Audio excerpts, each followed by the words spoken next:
Et là, on vient attraper la tour, qui est le coup naturel que 99% des joueurs auraient fait. Pourquoi la barre devient toute blanche à plus 4? Alors, je vais vous expliquer. En fait, ça part d'un concept assez tactique, si je peux dire. Deuxième épisode de notre série d'analyse de parties des abonnés à Full Échec. On y va. Merci à tous d'avoir soumis vos parties. On y va avec Vincent qui m'a envoyé celle-ci. Donc, il n'a pas joué sur chess.com. Je l'ai mis dans l'outil d'analyse et on verra bien. C'était un 10 minutes. Donc, Vincent est environ 750. Et on va analyser ça ensemble dès maintenant. Donc on peut voir ici, on a déjà l'ouverture, on a une ouverture en D4. On a l'adversaire qui répond en D6. On va voir ce que va faire Vincent par la suite. On a un mouvement en E3. Puis on a le mouvement en E5. Donc ici, bon, une ouverture, on prend le centre, mais c'est une ouverture qui est un petit peu moins traditionnelle, je dirais, là, une ouverture de pion. On n'a pas encore développé des pièces mineures. Et là, on voit le prochain coup de Vincent, qui est ici le développement du cavalier, dans une case qui est intéressante, dans le fond, en F3, pardon, qui est une des bonnes cases là, pour aller contrôler plusieurs cases de l'échiquier par la suite. Une petite stratégie ou une petite tactique qu'aurait pu voir aussi Vincent, c'est prise, prise, échange au centre de l'échiquier. On vient forcer l'échange de dames et on a le roi qui est coincé pour le reste de la partie au centre de l'échiquier. Bon, petite tactique, la barre d'évaluation n'a pas trop bougé, mais ça aurait permis de pouvoir attaquer le roi au milieu de l'échiquier. On développe le cavalier, on a un très bon coup, ou du moins un bon coup joué par l'adversaire et reconnu par l'ordinateur. On vient pousser le cavalier, donc jouer, gagner un tempo dessus. Évidemment, il n'y a pas beaucoup de cases disponibles ici, c'est pris par le pion, par la dame. Donc soit on revient, soit on va en D2. Voyons voir ce qu'a fait Vincent ici. Il revient à sa case initiale, dans le fond, en G1. C'était plus recommandé d'aller en D2 pour attaquer le pion par la suite ici. Mais bon, c'est pas la fin du monde. On voit que la barre est quand même pas mal équilibrée. Erreur considérée par l'ordinateur. On bouge la dame encore dans les premiers coups. C'est jamais vraiment recommandé, comme on dit. On recommande plutôt d'aller développer les pièces mineures. Donc, c'est pas un coup qui est apprécié par l'ordinateur. Un troisième coup déjà de cavalier de la part de Vincent. Donc, il aime bien jouer ses cavaliers, comme on dit, son cavalier notamment. Vient le replacer en E2. Encore une fois, l'ordinateur recommande plutôt de pousser les pions ou de développer d'autres pièces.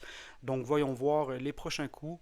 On a notre adversaire qui met le cavalier sur le bord de l'échiquier en H6. Pas la case le plus recommandée, comme je vous disais. On préfère plutôt les cases au niveau de C3, C6, les cases F aussi, hein, donc F3, F6 pour les cavaliers. Pourquoi? Parce que disons qu'ici on a un cavalier à la place de la dame. Ben, voyez le nombre de cases que le cavalier vient contrôler potentiellement. C'est beaucoup plus nombreuse ces cases-ci. On est beaucoup plus dangereux à ce niveau-là. Donc bien évidemment, là, comme vous pouvez voir, c'est toutes les cases contrôlées par le cavalier. C'est une des raisons pourquoi on les aime plus sur les cases 3 ou 6, comme on disait. On rebouge le cavalier une quatrième fois. Donc là, évidemment, une des recommandations, c'est d'éviter, d'essayer du moins d'éviter de bouger la même pièce trop souvent dans l'ouverture. Vous voyez, là, on dit développons les autres pièces, bougeons le cavalier, nos fous aussi. Il y a moyen d'aller développer ça peut-être un peu plus, de manière un peu plus proactive. Notre adversaire pousse le pion, adversaire quand même relativement agressif, comme on peut voir, vient attaquer notre cavalier encore une fois, deuxième fois qu'il l'attaque avec un pion. Vincent réagit en se mettant à l'abri et en attaquant la dame en même temps. Qu'est-ce que fait notre adversaire? Bouge la dame. Bon, on voit que Vincent est quand même pas mal gagnant à plus 2 suite à cette ouverture parce que la dame a déjà beaucoup bougé. Bon, c'est sûr que nous, on a beaucoup bougé notre cavalier également, mais on a quand même ici le cavalier qui est supporté par la dame notamment et on a une dame qui est en plein milieu qui peut subir plusieurs attaques potentielles. On a le développement du cavalier finalement qui va en D2 au lieu d'aller en C3 comme on disait. Bon, pas la fin du monde, moins apprécié par l'ordinateur pour plusieurs raisons. Là. On bloque quelques cases pour nos pièces notamment et évidemment comme je vous disais en raison des différentes cases contrôlées par le cavalier. C'est toujours plus recommandé d'aller sur la case C3. On a le cavalier qui bouge encore une seconde fois. Donc partie particulière si je peux dire où on voit que 80%, on est rendu au huitième coup, 80%, 90%, voire 100% des coups en fait ont été joués sur la partie droite de l'échiquier. Donc quand même relativement marrant dans une certaine mesure. On focalise beaucoup sur le côté droit. Très peu de pièces bougées du côté gauche des deux parties, autant noir que blanc. Donc à considérer également là, d'essayer de développer le plus possible les pièces des deux côtés de l'échiquier. Un coup qui est marqué comme une gaffe par l'ordinateur avec les deux points d'interrogation. Aïe aïe aïe. Je vous laisse mettre la vidéo sur pause et de regarder pourquoi. Si toi aussi tu souhaites te faire analyser ta partie et tu veux rejoindre la centaine d'abonnés à la chaîne Fou d'échecs, n'hésite pas à cliquer sur le bouton ci-dessous et activer les notifications. On repart.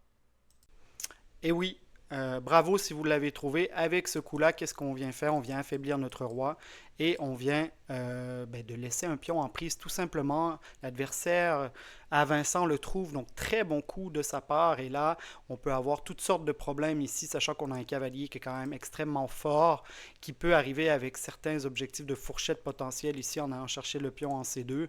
Donc attention à ce cavalier-là qui peut faire très mal. On rebouge encore une sixième ou cinquième fois le cavalier.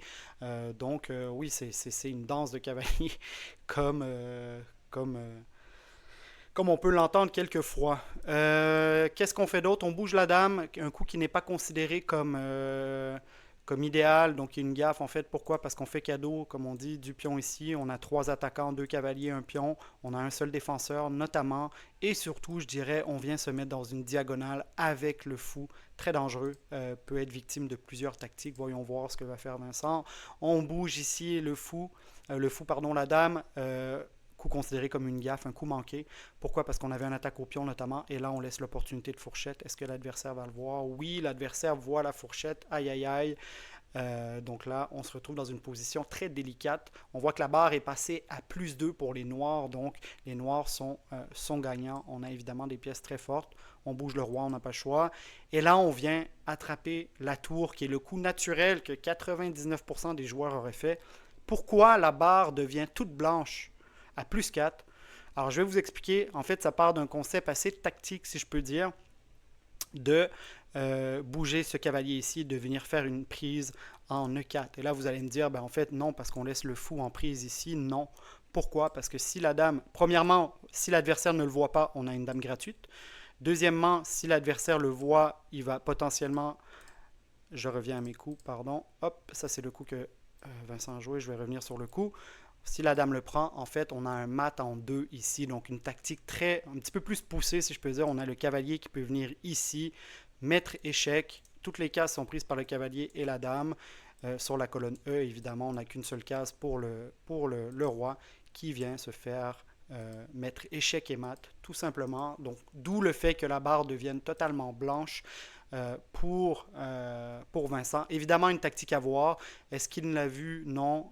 Il vient prendre le pion et là, la barre reste noire dans le fond. Donc, on a pris le pion, effectivement, mais on a encore une attaque très forte et on a en fait tout simplement un pion en moins. Une tour en moins, pardon, qui vient d'être prise et on peut ramener tout simplement le cavalier derrière. Bon, il y a plein d'autres choses là, comme vous pouvez voir. Après, là, ça remet la stratégie parce que cette tactique-là va être accessible potentiellement. Mais si l'adversaire le voit, peut venir protéger son roi, peut venir sortir le fou potentiellement pour se mettre à l'abri. Est-ce qu'il le voit? Non. Et là, qu'est-ce qu'on a? On a encore un mat en 2. Pourquoi? Parce que la même stratégie ou tactique est valable. Je viens faire un échec ici. La dame ne peut pas prendre le cavalier parce qu'on a un échec à découvert également. Donc on a un double échec et la même chose se produit. On est obligé de bouger nos trois et on vient se faire mater sur la dernière rangée. Donc encore une fois, une petite tactique qui était peut-être potentiellement intéressante à trouver, très forte. Et d'où le fait que la barre, évidemment, soit extrêmement blanche. La barre reste encore blanche pour la même raison. On amène le cavalier, on vient chercher l'attaque à découvert. Est-ce que l'attaque à découvert sur la dame? Est-ce que l'adversaire l'a vu? Non. Donc là, est-ce qu'on a Vincent qui vient prendre la dame? Oui. Et encore une fois, on passe de mat, comme vous pouvez voir, mat en 2 à +4. Pourquoi? Parce qu'évidemment, encore la même chose était possible. Là, ça fait 2 fois qu'on la voit avec le cavalier. Mais on vient de gagner une dame, potentiellement la partie, évidemment. Donc là, on bouge le fou. On vient d'attraper la dame avec le fou, pardon. On bouge la tour au niveau de l'adversaire. Et un coup qui est trouvé comme une erreur par l'adversaire. Bon, encore une fois, par l'adversaire, par l'ordinateur. Encore une fois, la tactique était bonne dans un sens où ce qu'on veut faire, c'est venir mettre un échec ici pour après attraper le cavalier. Il y avait encore l'objectif ou la stratégie de venir faire un échec et mat, mais ça reste malgré tout un bon coup. On vient récupérer quand même un cavalier gratuit. Donc on vient plus ou moins équilibrer le matériel. On a l'adversaire qui pousse le cavalier qui était en E4 avec son pion. Et là, évidemment, il y a une fourchette potentielle. Et Vincent la trouve. Félicitations à lui. Il trouve une belle fourchette, évidemment, roi-tour ici. Donc l'adversaire se voit obligé de pousser son roi. Et Vincent vient attraper la tour et son adversaire résigne dans le fond, abandonne tout simplement après cette belle partie, une partie en yo-yo. Hein, on a vu qu'il y a eu des hauts et des bas, des beaux potentiels de tactique dans cette partie. Si tu as apprécié le contenu, n'hésite pas à t'abonner à la chaîne Full Échec en cliquant sur le lien ci-dessous et en activant les notifications. À bientôt!